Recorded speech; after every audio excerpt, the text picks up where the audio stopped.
The first time I saw my brother's face on a giant digital billboard over Times Square, I was standing in my shoebox apartment, holding an eviction notice. The irony was so thick I could barely breathe. The billboard showed him, Leo, laughing, surrounded by sleek, minimalist bottles of high-end cold brew, under the glowing slogan, "Leo Vance, the mind behind the grind." He looked like a tech mogul, a visionary. But the truth was, he'd never brewed a single cup of coffee in his life. That was my job. That was my grind. That was my company.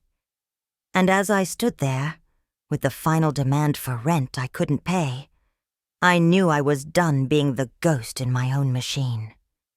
The next day, at the launch party for his first flagship store, I handed him a single folded legal document. I didn't raise my voice. I just smiled and said, "Congratulations, Leo. You're going to need this." His face, the same one beaming over 1,000,000 tourists, went completely pale. I wish I could say his betrayal was a sudden plot twist, but it wasn't. It was a slow erosion, a death by 1,000 paper cuts that I had normalized for years. I was the architect, the chemist, the soul of Aura Brew, our supposed family company. Leo was the face. That was the deal we never actually spoke about. A silent contract I was expected to honor. My world was the quiet hum of the roastery at 3 a.m., the meticulous weighing of single-origin beans, the countless nights spent perfecting the cold brewing process that made our coffee so unique, a process I invented in my college chemistry lab. His world was keynote speeches, podcast interviews, and magazine spreads where he'd talk about his passion and his vision. Our parents' house, a sprawling Tudor in a wealthy Connecticut suburb, was a shrine to Leo's success. The walls were lined with framed articles. The coffee prints, Leo Vance's billion-dollar brew, from garage to global. My contributions were relegated to the background, like a fun fact they'd occasionally mention. Oh, and his sister, Maya, helps out with the, production side of things. She's always been so good with details. It was the kind of praise you give a reliable appliance, not a co-founder. I was the quiet, dependable infrastructure that allowed the shiny city of Leo to exist. The eviction notice wasn't a surprise. I'd been living on a stipend from the company, a number that had mysteriously stagnated for the last 3 years, even as Aura Brew exploded. When I'd bring it up with my dad, who acted as the company's CFO, he'd get this pained look on his face. "Maya, the overheads are astronomical right now. We're reinvesting everything into growth. Leo's marketing budget alone, you wouldn't believe it. Just be patient. We're all a team." Team. That word always felt hollow. A team implies shared victory. I was just watching the game from the cheap seats, while Leo got the trophy, the MVP title, and the multi-million-dollar contract. That night, after seeing the billboard, I didn't sleep. I sat on my floor, the eviction notice on the stained coffee table next to a stack of my own unpaid bills. I could hear the city buzzing outside, a constant reminder of the world that was celebrating my brother for my work. I thought about the launch party the next day. It was being held at a massive, glass-walled venue in Chelsea, catered by a celebrity chef, with a guest list that included investors, influencers, and media from all over the world. It was meant to be the coronation of Leo Vance, the genius. I pulled out my laptop and began to sift through old files, digital dust bunnies from the early days. There it was. The original business plan I wrote for a senior year entrepreneurship class. It was called Aura Brew, a sensory approach to coffee. It had my name on it. I found the emails to the patent office, the ones I sent from my college email address, securing the intellectual property for my proprietary multi-stage cold filtration method. I had the original logo designs I'd sketched in a notebook, the ones Leo later paid a high-end firm $100,000 to refine. It was all there, a digital breadcrumb trail leading back to me. For years, I had let them make me believe that my work was just a contribution, a piece of the puzzle. But looking at the evidence, I realized I wasn't a piece of the puzzle. I was the puzzle. They had just put someone else's picture on the box. That evening, I didn't wear a baker's apron or lab coat. I wore a simple, sharp black dress I'd bought for a wedding 2 years ago. I did my hair. I put on makeup. For the first time in a long time, I didn't want to blend into the background. I wanted to be seen. As I walked into the party, the air thrummed with electronic music and the clinking of champagne glasses. A massive ice sculpture of the Aura Brew logo was melting slowly in the center of the room. Everywhere I looked, I saw Leo's face, on screens, on posters, on the little branded napkins. He was standing on a small stage, basking in the glow of the spotlights. My mother and father on either side of him, beaming with a pride so fierce it was almost blinding. "Maya, you made it!" My mother rushed over, kissing the air next to my cheek. Her dress probably cost more than my security deposit. "Isn't this incredible? All of this from your brother's little idea.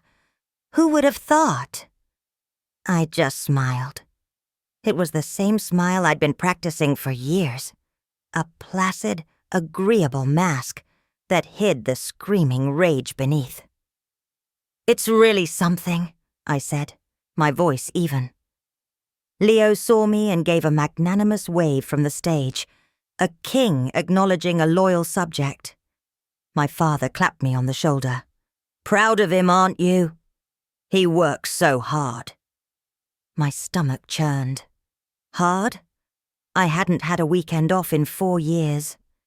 Leo's idea of hard work was deciding between a charcoal or a heather gray suit for his TED Talk.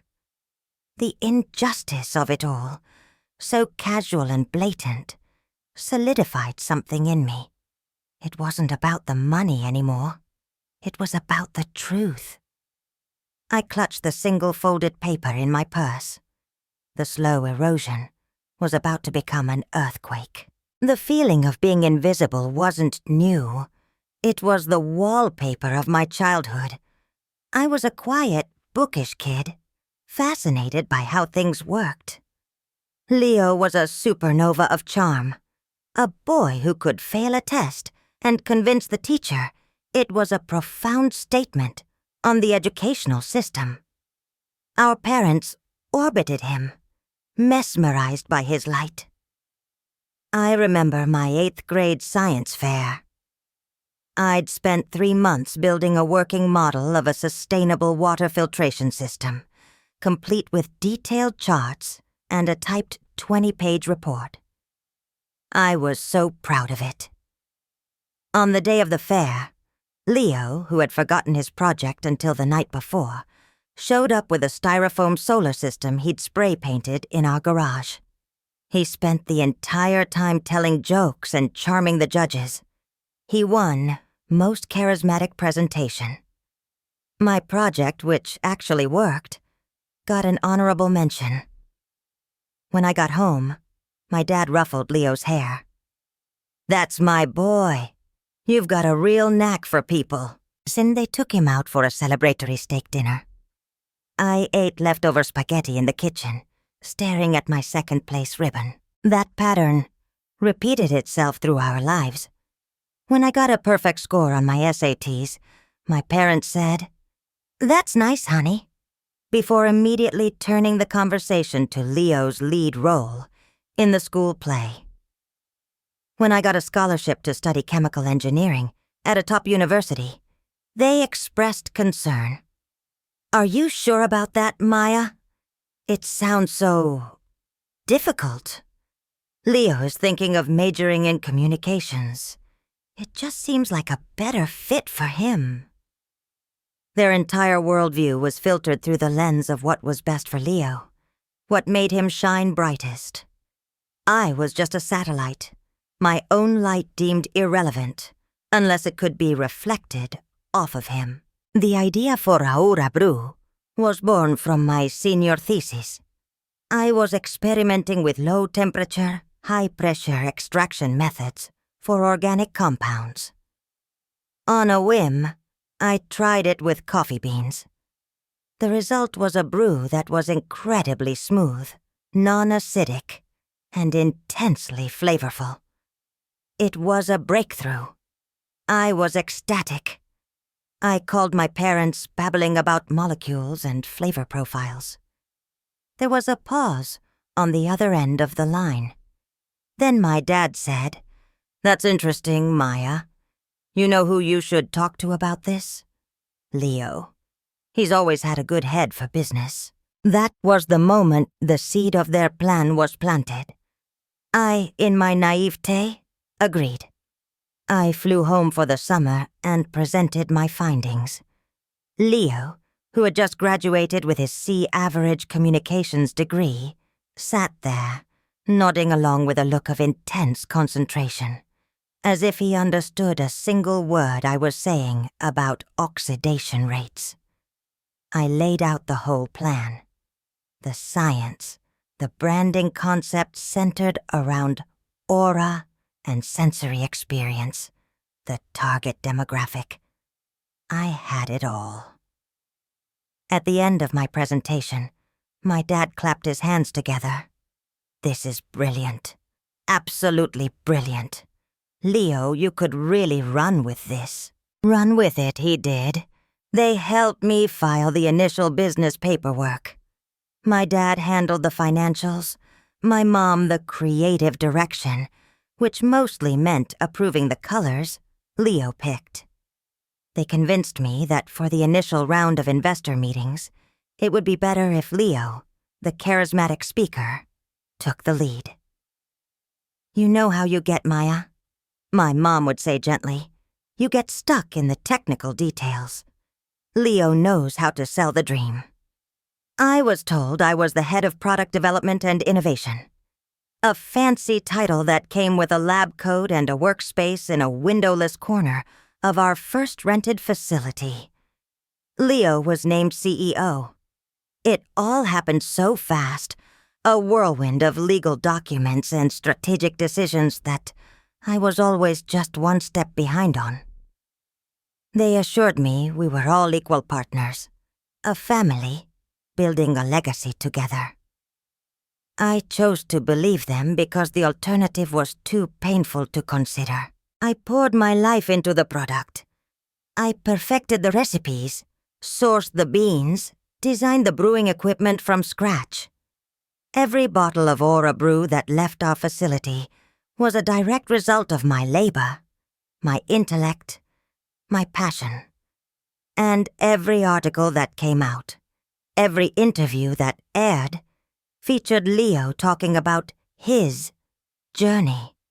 He'd use my words, my story, but put his face on it.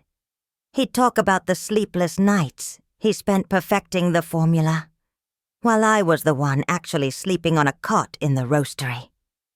The lie grew so big and so bold that it became the truth. And I, the silent, accommodating daughter, let it happen. Until the eviction notice. Until the billboard. Until the moment I realized they hadn't just taken my idea. They had stolen my life. The music at the launch party swelled to a crescendo, and my father tapped the microphone. "Friends, partners, believers, welcome," he boomed, his voice filled with practiced enthusiasm. "Tonight is about a dream that started in our garage with my son, a few coffee beans, and a whole lot of vision." The crowd applauded. I felt a cold knot form in my stomach. He wasn't just lying. He was rewriting history in real time, erasing me from the narrative with every word. Leo stepped up to the mic, looking polished and confident, in a tailored suit that probably cost more than my car. "Wow," he said, his voice thick with fake humility. "Just wow. Looking out at all of you tonight, it's humbling. When I started this journey, I had a simple goal: to change the way people experience coffee." He went on for 10 minutes, spinning a beautiful tale of innovation and perseverance. He talked about the eureka moment in his dorm room, the countless failed experiments. He was a masterful storyteller. I had to give him that. He was selling my life story, and the world was buying it. My mother was weeping softly, dabbing her eyes with a silk handkerchief. My father stood with his arm around her, looking like the patriarch of a dynasty. This was their magnum opus, their son, the visionary. As Leo wrapped up his speech with a toast to the future of Aura Brew, I began to move. I walked from the back of the room, weaving through the clusters of guests. I didn't rush. I walked with a purpose I hadn't felt in years. A few people turned to look, a ripple of curiosity spreading through the crowd. By the time I reached the stage, Leo had just raised his champagne flute. The room was quiet, expectant. "Leo," I said, my voice clear and steady, amplified slightly by the microphone he was still holding. He looked at me, his smile faltering for a fraction of a second. "That was a beautiful speech. Maya," he said, trying to recover his composure. "Glad you could make it. Everyone, this is my sister, Maya.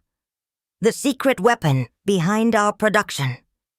He tried to frame it as a charming, inclusive gesture. "I have something for you," I said, ignoring his introduction. I reached into my purse and pulled out the folded document. It was a formal cease and desist letter, drafted by a lawyer I'd hired that morning. It detailed my ownership of the company's core intellectual property, the trademarked name Aura Brew, the patented brewing methodology, and the copyrighted recipes. It demanded they immediately halt all production, marketing, and sales under that name. I handed it to him. His fingers brushed against mine. The paper felt like a block of ice. "What is this?" he whispered, his eyes scanning the first few lines. The color drained from his face. The confident, charismatic CEO vanished, replaced by the little boy who got caught stealing my science project. My father started to move towards me, his face a thundercloud of confusion and anger. "Maya, what in God's name are you doing?" I turned to him, my gaze unwavering. "I'm correcting the record." Then I looked back at Leo, whose hand was now trembling, the paper crinkling in his grip. "You had a simple goal, Leo. You just forgot to mention it was to steal mine." The silence in the room was absolute. It was heavier than any sound I had ever heard. The investors in the front row were looking back and forth between me and Leo, their smiles gone, replaced by sharp, calculating expressions. The influencers had their phones out, but they weren't taking celebratory selfies anymore. They were recording. My mother was the first to speak, her voice a horrified whisper. "Maya, this is not the time or the place. For the last 5 years, There has never been a right time or place for the truth, I shot back, my voice finally cracking with the years of suppressed anger. You made sure of that. You built this entire empire on a lie, and you put my brother's face on it. You told me to be a team player while you were trading my future for his fame. Leo finally found his voice. It was weak, reedy. That's not true. This was a collaboration. A collaboration? I laughed, a sharp, bitter sound that cut through the tension. A collaboration is when partners share the rewards. I'm getting evicted from my apartment, Leo. Meanwhile, you're on a billboard in Times Square. Does that feel like a collaboration to you? A murmur went through the crowd. The word evicted hung in the air, a stark and ugly contrast to the opulence surrounding us. My dad stepped forward, his face red with fury. You are ungrateful. We gave you everything. You gave me a job, I corrected him, my voice dropping to a low, intense calm. A job creating the product that paid for this party, that paid for your house, that paid for Leo's entire life. You didn't give me anything. I earned it, and you took it. I looked at the investors, the men in sharp suits who had been smiling at Leo just minutes before. I suggest you all ask to see the patent and trademark filings for Aura Brew. You'll find they are registered under the name Maya Vance. Not Leo, not Vance Family Holdings. Just me. The lead investor, a stern-looking man named Mr. Harrison, who had been lauded in Leo's speech as a mentor and visionary partner, stepped towards the stage. He didn't look at me. He looked directly at my father. Frank, is this true? My father opened his mouth, but no sound came out. He looked like a fish out of water, gasping for air. Leo just stood there, holding the letter like it was a venomous snake. My mother started to sob. Not the gentle cinematic tears from before, but ugly, wrenching sobs of pure panic. The facade had shattered. The beautiful lie had been exposed, and the truth was messy and brutal. You have 48 hours to respond, I said, my voice ringing with finality. I looked at my brother, at the shell of a man who stood where a titan had been moments before. The mind behind the grind is reclaiming her work. And with that, I turned and walked off the stage. I didn't look back. I walked through the stunned, silent crowd, out the glass doors, and into the cool night air. I could hear the chaos erupting behind me, a symphony of my own making. For the first time in my life, I wasn't the quiet one in the background. I was the storm. The aftermath was a tsunami. The launch party imploded, of course. Mr. Harrison and the other investors cornered my father and Leo, and from what I heard later, the conversation was short and brutal. The next morning, the story wasn't about Aura Brew's glamorous new store. It was about the corporate fraud allegations from the founder's estranged sister. The business blogs and news sites that had been praising Leo a day earlier were now dissecting his downfall. My cease and desist letter, which someone had inevitably leaked, was published in its entirety. The narrative flipped overnight. Leo the visionary became Leo the fraud. My phone blew up. First came the text from my mother. A torrent of guilt, rage, and panicked pleading. How could you do this to your own family? You've ruined your brother's life. Leo is devastated.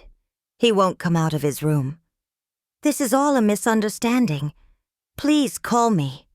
We can fix this. I read them, each one a small sting, and then I blocked her number. Then came the voicemail from my dad. It wasn't pleading. It was cold, hard fury. He called me selfish, delusional, and vindictive. He told me I had destroyed the only good thing our family had ever built. He ended by saying, "Don't ever consider yourself a part of this family again." I listened to the whole thing, then deleted it. He was only banishing me from a club I'd never truly been a member of. Leo didn't contact me at all. He disappeared. His social media went dark.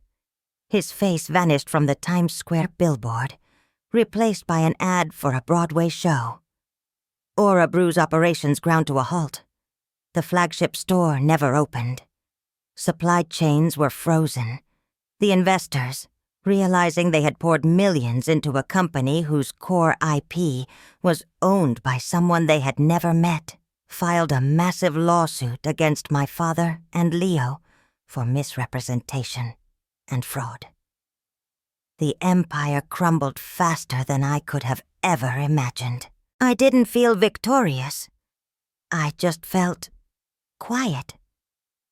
I spent the next few weeks in a haze, dealing with my own lawyer, fielding calls from journalists, and trying to process the seismic shift in my life. The eviction notice became a moot point. A reporter from a major newspaper, after hearing that detail, paid my back rent in exchange for an exclusive interview. I gave it to them. I told the truth, calmly and factually.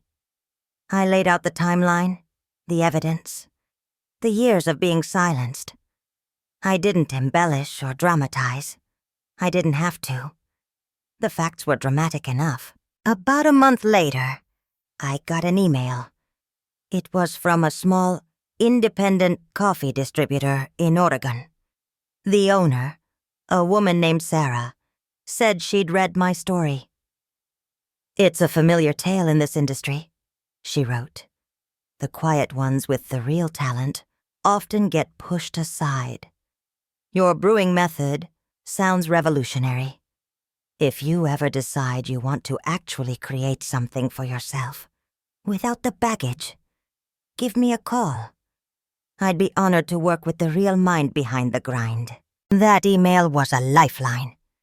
It was the first time someone in the industry had seen me. Not Leo's sister, not a victim, but a creator. I took a deep breath and called her. We talked for 2 hours. I told her everything. The science, the passion, the details I'd never been allowed to share. She listened. She understood. By the end of the call, we had a plan. I used the settlement money from the inevitable legal battle, a battle I won decisively, to start over. I didn't try to build an empire. I didn't want a billboard. I wanted a workshop. I rented a small light-filled space in Brooklyn, near the water. I called it Origin. No fancy branding, no celebrity endorsements.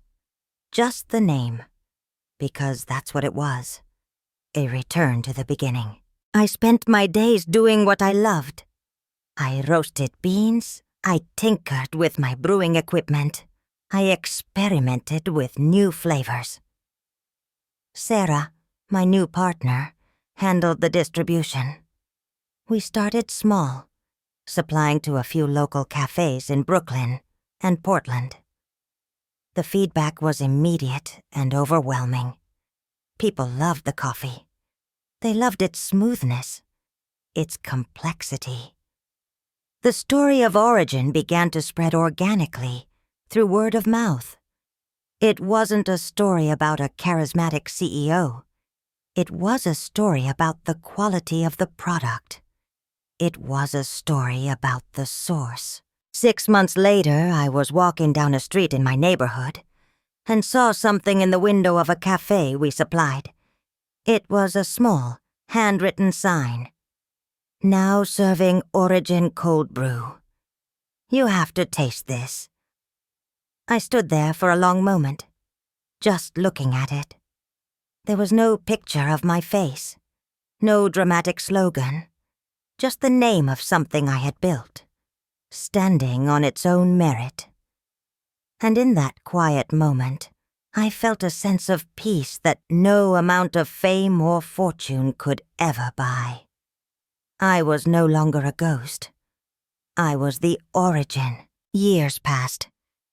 Origin grew slowly and intentionally. We never chased venture capital. We never aimed for world domination.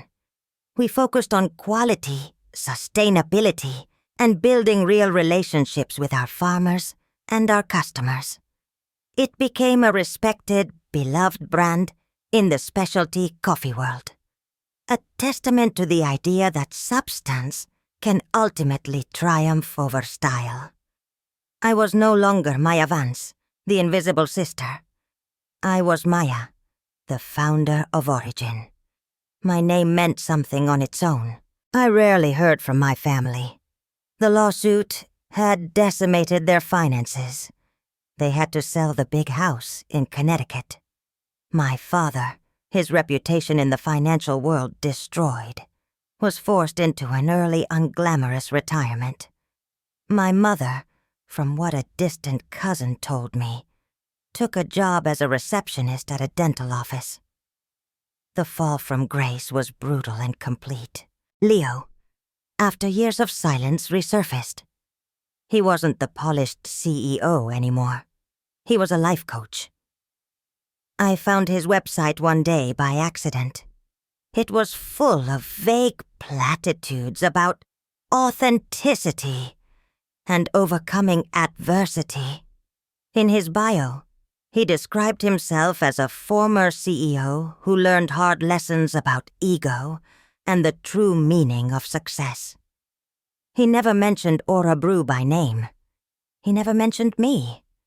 He had simply repackaged his spectacular failure into a new, marketable narrative of redemption.